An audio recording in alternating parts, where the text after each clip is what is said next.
Hey, welcome to Crimson Rhythm. This is your host. In this video, I'll be analyzing how King Gizzard and the Lizard Wizard uses metric modulation with odd time signatures in their new single, Self Immolate, from their new album, Infest the Rats Nest. So throughout this song, there are three main time signatures being used, those being 9/4, 4/4, and 15/8.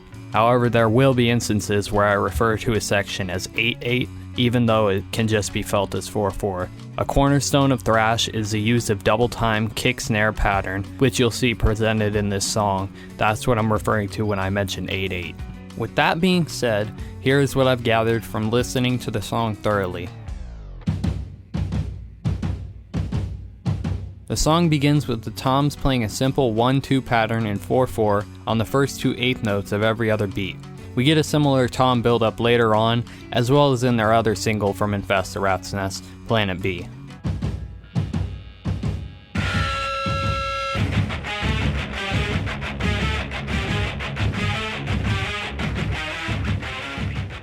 Personally, I like to imagine that some sort of beast is lurking in the shadows as the build-up happens, with the guitars striking as the creature is revealed.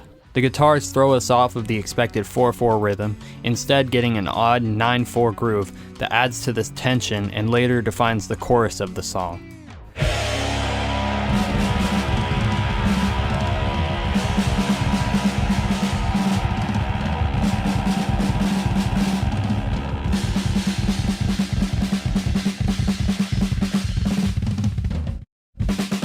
I'm gonna keep it real, I cannot tell you, I don't know.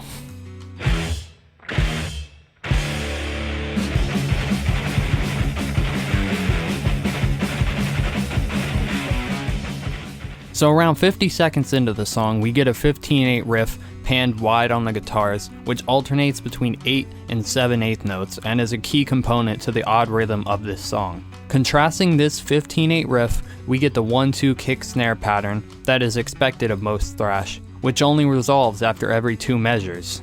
This introduces a concept presented to me by Xenoceratops, metric or rhythmic dissonance. When an artist or a band wants to create an intense or dark song, tension is a necessary component.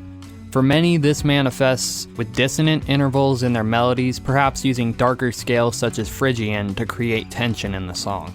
However, King Gizzard carries this kind of dissonance over into their music through rhythms as well. As seen with the drums, the kick contrasts landing on the downbeat, which you can think of as the stronger beat that is typically emphasized in music, to landing on the upbeat or the weak beat that is typically not emphasized in music. It goes like this every other measure. So one measure would be on the downbeat, and then it'd be off the downbeat on the upbeat. This subverts the expectation of a clearly defined downbeat that most listeners would expect within a song, instead giving us tense contrasts between the guitars and drums. However, there is a third layer to this rhythmic dissonance.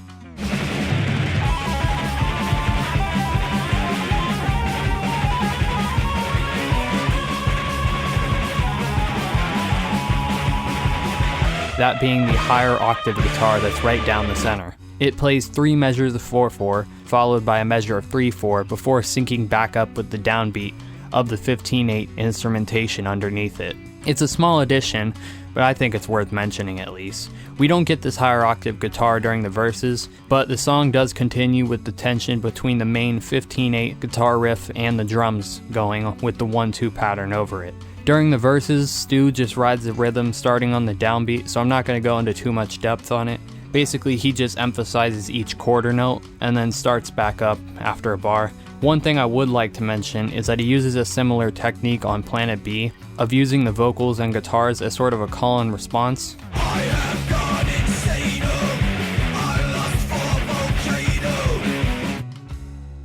The vocals act as sort of like a call, and then the guitars are kind of the response on the last 3 beats of each measure.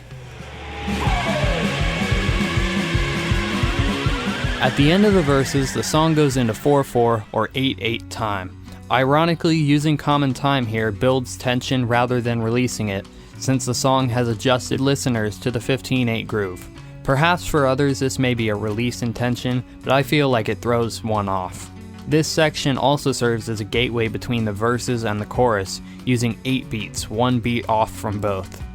The verse emphasizes 15/8, which means they chop the 8th beat off of every other measure, while the chorus emphasizes 9/4, adding an extra beat to what would typically be expected in a 4/4 song. Therefore, using 8/8 in the middle of these two sections is a great way to connect them when they would otherwise not be related rhythmically.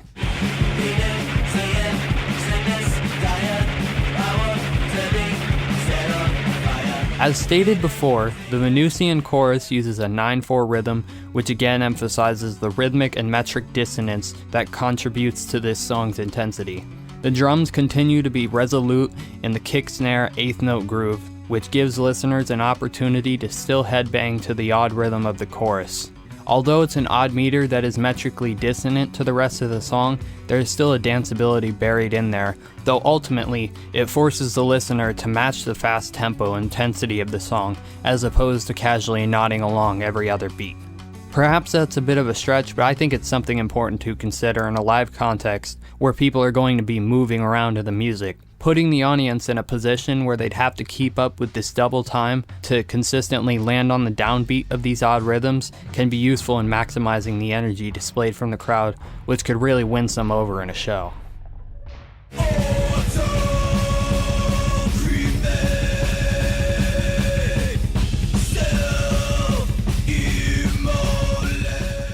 After the jarring Venusian section of the chorus in 9/4, we get the auto-cremate / self-immolate refrain in 4/4.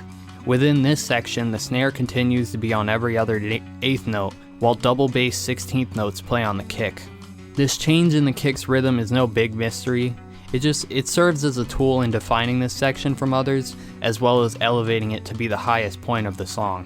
This section is well defined as the climax that the other sections are building up to.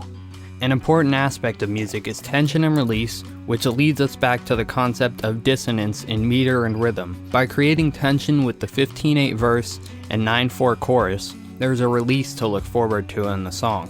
If one were to create a song purely out of dissonant intervals that never resolved into anything consonant, it'd likely be a very unpleasant experience for listeners. Therefore, we can think of this somewhat similarly with rhythm. By resolving from the jarring 9/4 section to this 4/4 refrain, there's a sense of completion, which makes the self-immolate refrain all the more satisfying to reach. When you go from an odd time signature like that right into 4/4, it grooves even harder. After this temporary release, the band throws us back into the tension of the second verse, continuing with the 15/8 time signature and the rhythmic dissonance between the downbeat and the drums. I'm going to skip ahead after the Venusian chorus, since there isn't anything new to talk about with these sections. Similar to the beginning of the song, we get the toms panned wide, emphasizing a quarter note groove, which leaves the potential time signature ambiguous, though we can think of it as 4/4 until the guitars come in.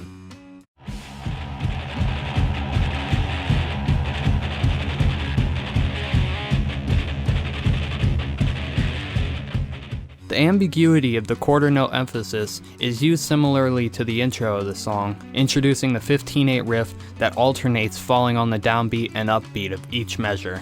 This again helps to build tension before we reach the epic final chorus.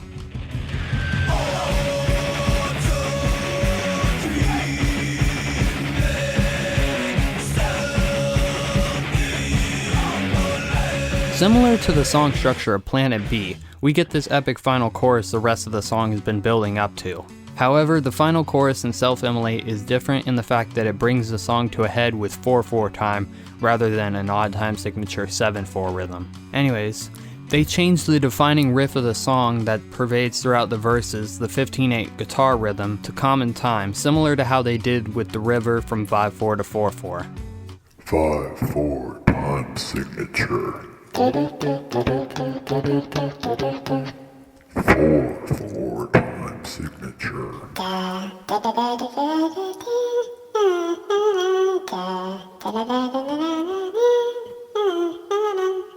The tension that is built all throughout the song is now morphed to be part of the release in this final chorus, but they don't let the song end on the final note like this.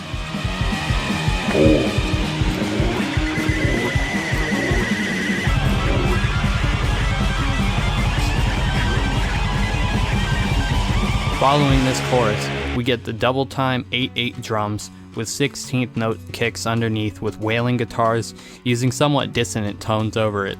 Finally, the song ends with a fast triplet feel on the snares, building up to a quick sustained note on the guitar.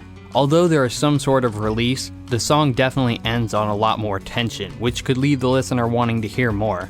Being lit on fire is a pretty intense experience, so it wouldn't make too much sense to end with a sense of release. It should continue to be a rough ride all the way to the finish line. That is Self Immolate. Anyways, thank you for watching the video. Hopefully you got something useful out of it. If you have any requests for songs I should analyze, let me know in the comments and I'll try to get to them. Please like and subscribe if you'd like to see more future content. And again, thank you for watching. Service